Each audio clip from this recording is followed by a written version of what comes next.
तो hello guys, मेरा नाम है प्रिंस और आप देख रहे हैं एनिमे समीक्षा। चलिए वीडियो को शुरू करते हैं। तो एपिसोड की स्टार्ट में हम पिछले एपिसोड का एक छोटा सा रिकैप देखते हैं, जहां पर वाई मैन का मैसेज सुनकर वो सभी शॉक हो जाते हैं। और फिर र्यूसी कहता है कि मुझे अच्छा लगा कि पहले हमें उससे कांटेक्ट करने की जरूरत नहीं पड़ी। फिर वो फ्रांसा से जितनी हो सके उतनी लैंग्वेज में उसको रिप्लाई देने के लिए कहता है। और फिर तभी हम देखते हैं कि गैन फ्रांसा के कान में कुछ कहता है। और फिर अगले सीन में हमें पता चलता है कि वाई मैन उनके हर मैसेज को इग्नोर कर रहा होता है और उसने उनको सिग्नल देना भी बंद कर दिया होता है। फिर गैन कहता है कि इससे हमें कुछ चीजें समझ आ गई हैं। फिर वो कहता है कि पहला तो ये कि वाई मैन के पास किसी तरह का इंटेंट है और उसको लगता है कि वो हमसे बड़ा है, तो इससे वो हम पर कभी भी अचानक से मेडुसा से अटैक नहीं करेगा। फिर सेंकू कहता है कि दूसरे शब्दों में वाई मैन के पेशेंस के खत्म होने से पहले हमें मून पर उसके पास जाना होगा। ये सुनकर चेल्सी उससे पूछती है कि क्या इसका मतलब हम मून पर लैंड करेंगे और सिर्फ उसके चक्कर नहीं लगाएंगे। तो सेंकू कहता है कि भला और कैसे हम वाई मैन से मिल पाएंगे। फिर सेंकू कहता है कि रॉकेट इंजन, एक स्पेसशिप और स्पेस सूट, मून पर लैंड करने के लिए तीनों सबसे ज्यादा जरूरी चीजें हैं। और फिर वो कहता है कि हमारी नेक्स्ट डेस्टिनेशन स्पेन है, हमें वहाँ के बार्सिलोना से फ्लोराइड गैदर करना है। क्रोम पूछता है कि उससे क्या होगा, तो सेंकू उसे बताता है कि फ्लोराइड से ही हम स्पेसशिप और स्पेस सूट बना पाएंगे। फिर अगले सीन में सेंकू हमें बताता है कि फ्लोराइड एक ऐसा मिनरल है जो गर्म करने पर चमकता है। फिर यूसी कहता है कि मुझे वो चाहिए। और फिर फ्रांसा कहती है कि मैंने भी इस स्टोन वर्ल्ड में वो हमारे पास हो इसका सपना देखा है। और फिर हमें पता चलता है कि वो दोनों ऑलिव ऑयल की बात कर रहे होते हैं। फिर यूसी कहता है कि हम अटलांटिक के थ्रू ट्रेवल करके लैंड ऑफ पैशन स्पेन में पहुंचेंगे। फिर अगले सीन में हम देखते हैं कि वो बार्सिलोना पहुंच जाते हैं। और फिर गैन कहता है कि हम यहाँ सिर्फ एक ही हफ्ते में पहुंच गए, हमारा न्यू परसियस काफी अमेजिंग है। फिर यूसी चेल्सी से पूछता है कि क्या तुम्हें पता है कि ओलिव्स हमें कहाँ मिल सकते हैं। तो फिर हम देखते हैं कि वो उनके लिए उस जगह का मैप बना देती है। और फिर कोहाकू सेंकू से पूछती है कि क्या हमारे पास वेस्ट करने के लिए इतना टाइम है। तो वो कहता है कि हमें कैंप, फूड, क्लोथ्स और शेल्टर तो वैसे भी सेट करने ही है, तो क्यों ना हम थोड़ा सा स्पेन में घूम भी ले। फिर अगले सीन में हम देखते हैं कि चेल्सी के मैप से वो ओलिव्स को ढूंढ रहे होते हैं। और फिर हम देखते हैं कि उन्हें ओलिव्स मिल जाते हैं और फिर वो उन सभी ओलिव्स को गैदर करने लगती है। फिर हम देखते हैं कि कोहाकू उन ओलिव्स को क्रश कर रही होती है और फिर वो उनका तेल निकालने वाले होते हैं। और फिर सेंकू कासेकी से कुछ कहता है तो फिर वो एक मशीन बनाने लगता है। और फिर हम देखते हैं कि उस मशीन से वो ओलिव्स का ऑयल निकाल रहे होते हैं। फिर फ्रांसा कहती है कि मैं उसे काफी समय से चाहती थी, अब हमारी डिनर टेबल में और ज्यादा रिचनेस आ जाएगी। और फिर हम देखते हैं कि उन्हें ऑलिव ऑयल मिल जाता है और फिर फ्रांसा उससे सभी के लिए एक डिश बना देती है। और फिर हम देखते हैं कि गैन उस डिश को खाता है और ऑलिव ऑयल की वजह से उसे वो काफी ज्यादा अच्छी लगती है। फिर हम देखते हैं कि कोहाकू और क्रोम भी उस डिश को खाती है और उसको खाकर कोहाकू कहती है कि हम विलेजर्स ने ऐसा कुछ कभी भी एक्सपीरियंस नहीं किया। फिर हम देखते हैं कि वो वहाँ के कुछ लोगों को अनपेट्रीफाई कर देती है। और फिर अगले सीन में हम देखते हैं कि उन्होंने उन लोगों के लिए खाना भी बनाया होता है। और फिर फ्रांसा स्पेनिश में उन लोगों से कहती है कि अगर तुम चाहो तो हमारे पास और खाना भी है। वो स्पेनिश बोल सकती है। ये सुनकर चेल्सी शॉक हो जाती है। तो वो उसको बताती है कि रिवाइव हुए साउथ अमेरिकन से मैंने स्पेनिश सीखी थी, लेकिन मुझे वो थोड़ी आती है। फिर हम देखते हैं कि एक स्पेनिश आदमी उस खाने को खाता है और उसको वो काफी ज्यादा पसंद आता है। और फिर कुछ लोग ग्रासिया बोलते हैं। तो ये सुनकर सुइका कहती है कि मैंने ये पहले भी सुना है, लेकिन मुझे नहीं पता कि इसका मतलब क्या होता है। तो फिर फ्रांसा उसको बताती है कि इसका मतलब थैंक यू होता है। फिर हम देखते हैं कि सेंकू, र्यूसी और कासेकी स्पेनिश लोगों से बात कर रही होती है। और फिर चेल्सी गैन से कहती है कि मैंने भी काफी सारी जैपनीज सीखी है। तभी सुइका वहां आ जाती है और कहती है कि ये तो काफी अमेजिंग है। फिर अगले सीन में हम देखते हैं कि अब रातुज और कोहाकू और क्रोम कुछ बुल्स के झुंड के पास आती है। और फिर कोहाकू कहती है कि हम काफी सारे लोगों को रिवाइव कर रही है, तो फूड सिक्योर करना काफी ज्यादा जरूरी हो गया है। और फिर वह उन बुल्स को हंट करने के लिए चली जाती है। फिर अगले सीन में हम उन्हें उन बुल्स के झुंड से बचकर भागते हुए देखते हैं। और फिर ये देखकर यूसी कहता है कि स्पेन में बुल्स के होने का एक ही मतलब है। और फिर वो एक लाल कपड़ा लेकर उन बुल्स के सामने जाता है और उनसे बुल फाइट करने लगता है। और फिर हम देखते हैं कि यूसी उस बुल के आगे से वो कपड़ा हटा लेता है, जिससे वो बुल जाकर पेड़ से टकरा जाता है और बेहोश हो जाता है। तो वो सभी लोग खुश हो जाते हैं। फिर गैन उससे कहता है कि तुमने बुल फाइट कब सीखी। तो वो कहता है कि मैंने वो कभी नहीं सीखी, मैंने तो बस अपनी प्रो वाली गेम स्किल्स को यूज किया है। फिर अगले सीन में हम देखते हैं कि सुइका काउस का मिल्क निकाल रही होती है। और फिर हम देखते हैं कि फ्रांसा एक डिश बना रही होती है। फिर वो सेंकू और यूसी से कहती है कि मिल्क और ऑलिव ऑयल को मिलाने से हम एक स्पेनिश स्नैक बना सकते हैं। और फिर हम देखते हैं कि वो स्नैक बना लेते हैं और उन सभी को वो खाने में काफी ज्यादा अच्छा लगता है। फिर हम देखते हैं कि यूसी जाकर उन स्पेनिश शेफ को कुछ पैसे दे देता है। और फिर यूसी कहता है कि हमने वैसे भी काफी तरह के सुपर एलॉयज बनाई है। और फिर फ्रांसा कहती है कि ये रेयर मेटल्स ही उन कॉइन्स की रियल वैल्यू है। फिर कुछ लोग र्यूसी, गैन और सेंकू से कहते हैं कि मैंने ऐसे लोगों को कभी नहीं देखा, तुमने अपनी अमेजिंग साइंस से इस वर्ल्ड में लीड ली और तुम काफी एफर्ट्स कर रही हो और बिना डोमिनेशन के अपना नेशन बिल्ड कर रही हो। र्यूसी उनसे कहता है कि हमें थैंक यू मत बोलो, हम ये सब कुछ तुम्हारे लिए नहीं कर रहे। र्यूसी कहता है कि मैं एक बहुत बड़ा लालची इंसान हूँ जिसे सब कुछ चाहिए। फिर गैन उन लोगों से कहता है कि हम लोगों को रिवाइव करने के लिए अलग अलग कंट्री में ट्रेवल कर रही है, तो हमारे पास किसी को रूल करने का टाइम नहीं है। फिर यूसी कहता है कि जो भी काम करता है वो एक प्रोफेशनल होता है और उन्हें अच्छे से पेमेंट मिलनी चाहिए। यूसी द ग्रेट किंग इसी तरह से काम करता है। फिर हम देखते हैं कि यूसी की बात सुनकर वो सभी लोग उससे काम मांगने लगते हैं, तो फिर वो उनसे फ्लोराइड को गैदर करने के लिए कहता है। फिर अगली सीन में हम देखते हैं कि वो सभी फ्लोराइड को माइन कर रहे होती है और उन्होंने काफी सारा फ्लोराइड माइन कर भी लिया होता है। और फिर हम देखते हैं कि वो उन फ्लोराइड्स को उनकी शिप में रख रहे होते हैं। और फिर हम देखते हैं कि कासेकी उन फ्लोराइड के पीस को पॉलिश कर रहा होता है और उससे वो एक लेंस बना देते हैं। फिर सेंको सुइका को बताता है कि यह सुपर प्रिसीजन वाली लेंस है जिसे प्रोफेशनल काम में यूज किया जाता है। फिर हम देखते हैं कि उससे उन्होंने अपग्रेडेड टेलीस्कोप बनाया होता है। और फिर हम देखते हैं कि उससे वो मून को देख रहे होते हैं। और फिर कोहाकू कहती है कि अगर हमने काफी बड़ा टेलीस्कोप बनाया तो हम मून पर वाई मैन को ढूंढ पाएंगे। सेंको उससे कहता है कि हमें उतना बड़ा क्रिस्टल नहीं मिलेगा और उसे आर्टिफिशियली बनाने में भी हमें काफी समय लग जाएगा। फिर हम वहाँ पर एक रॉकेट देखते हैं और फिर गेन सेंको से पूछता है कि क्या तुमने रॉकेट भी बनाया है। और फिर वो देखते हैं कि वो काफी ज्यादा छोटा होता है। और फिर सेंको उन्हें बताता है कि ये मॉडल रॉकेट है। फिर वो कहता है कि मैं इसमें जेनो के जेट इंजन को लगाकर इसे टेस्ट करना चाहता हूँ। फिर गेन कहता है कि इसे देखकर हमें ऐसा लगता है कि हम मून के क्लोज जा रही हैं। फिर तभी र्यूसी वहाँ पर आता है और वो एक ग्लोब लाता है और फिर वो कहता है कि उसके लिए हमें सुपर प्रिसाइज ट्रेजेक्टरी कैलकुलेशन करनी होगी। दूसरे शब्दों में जिस अगली सिटी में हम जा रहे हैं वो सिटी ऑफ मैथ इंडिया है। सेंको कहता है कि इंडिया की मैथ एजुकेशन हमेशा से काफी ज्यादा एडवांस है और इसीलिए मैथ में अच्छा होने के लिए उन्हें पूरी दुनिया में जाना जाता है। फिर क्रोम उससे पूछता है कि हम स्पेन से इंडिया बोट के थ्रू कैसे जाएंगे। तो फिर फ्रांशा उसे ग्लोब पर दिखाती है कि उन्हें पूरा घूमकर इंडिया में एंटर करना होगा। और फिर यूसी कहता है कि वहाँ पहुँचने में हमें एक प्रॉब्लम आएगी। वो कहता है कि हमारा फ्यूल काफी जल्दी खत्म हो जाएगा और हम इंडिया नहीं पहुँच पाएंगे। क्रोम उससे कहता है कि लगता है कि हमें ऑर्गेनिक वेस्ट से और ज्यादा फ्यूल बनाना होगा। और फिर हम देखते हैं कि इसीलिए वो उस फ्यूल के पूरे प्लांट को उनके साथ लाए होते हैं। और फिर यूसी कहता है कि लेकिन फ्यूल के ना होने पर हम यहीं पर अटक जाएंगे और फ्यूल बनाने में कुछ महीने या फिर एक पूरा साल लग सकता है। हम देखते हैं कि ये सुनकर वो सभी काफी ज्यादा शॉक हो जाते हैं। और फिर तभी क्रोम उन्हें ग्लोब पर एक जगह को पॉइंट करके कहता है कि क्या इस जगह पर वाटर कनेक्ट नहीं हो रहा। वो कहता है कि हमें बस इस छोटे से पार्ट को हटाना है और ये हमारा काफी बड़ा शॉर्टकट बन जाएगा। फ्रांशा उसे बताती है कि इस जगह को सुएज कनाल कहते हैं। और फिर तभी सुइका कहती है कि मैंने ऐसा ही कुछ पहले भी सुना है। और फिर हम देखते हैं कि वो पैनामा कनाल की बात कर रहे होते हैं। फिर चेल्सी कहती है कि सुएज कनाल दो अलग अलग वाटर को सेम हाइट पर कनेक्ट कर रही है, तो हमारे पास इसे क्रॉस करने के पैनामा से ज्यादा चांसेस हैं। फिर यूसी कहते हैं कि मैं भी और ज्यादा वेट नहीं करना चाहता और काश में एग्री कर सकता,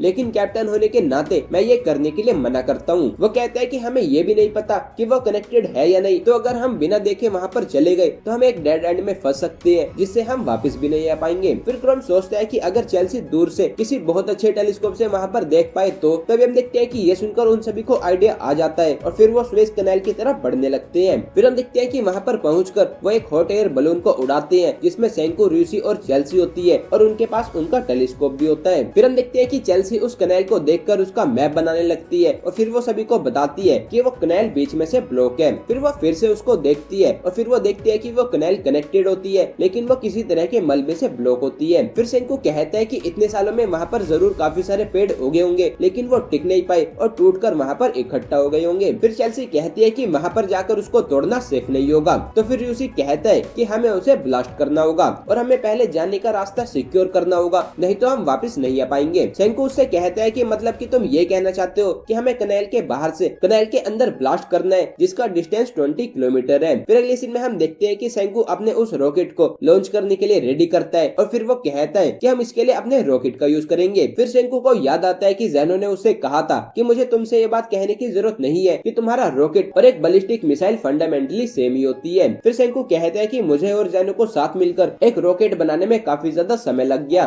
फिर हम देखते हैं कि वो रॉकेट को लॉन्च कर देता है और फिर हम देखते हैं कि उसे वो कंट्रोल कर रहा होता है और कनाल की तरफ भेज रहा होता है। और फिर तभी हम देखते हैं कि ऊपर बलून से र्यूसी भी उसको कंट्रोल कर रहा होता है। फिर हम देखते हैं कि वो रॉकेट सीधा जाकर उस मलबे से टकरा जाता है और वहाँ पर ब्लास्ट हो जाता है जिससे वो लकड़ियाँ टूट जाती है। फिर हम देखते हैं कि जो लकड़ियाँ बच गई होती है उसे वो अपने परसियस से क्रश करते हुए उस कनाल को क्रॉस करने लगते हैं। फिर र्यूसी कहता है कि अब हम सीधा इंडिया जा सकते हैं। फिर कोहाको र्यूसी से पूछती है कि आखिर हम इस इंडिया में क्या ढूंढने जा रही हैं। तो फिर र्यूसी कहता है कि रॉकेट मिसाइल को इंडिया के मैथमेटिकल पावर्स के साथ मिलाने से हम फाइनली वाई मैन के पास जा पाएंगे और ये हमारी स्पेसशिप का फाइनल पीस है। फिर र्यूसी कहता है कि मुझे पता है कि हमें किसे ढूंढना है, वो ह्यूमैनिटी का सबसे बड़ा जीनियस मैथमेटिशियन है। लेकिन फिर तभी हम देखते हैं कि एपिसोड यहीं पर एंड हो जाता है। तो गाइस ये था episode 2 of doctor stone season 4 part 3। अगर आपको ये वीडियो पसंद आई है तो वीडियो को लाइक कीजिए, चैनल को सब्सक्राइब कीजिए, प्रेस कीजिए बेल आइकन को। मैं मिलता हूँ आपसे नेक्स्ट वीडियो में। Thank you.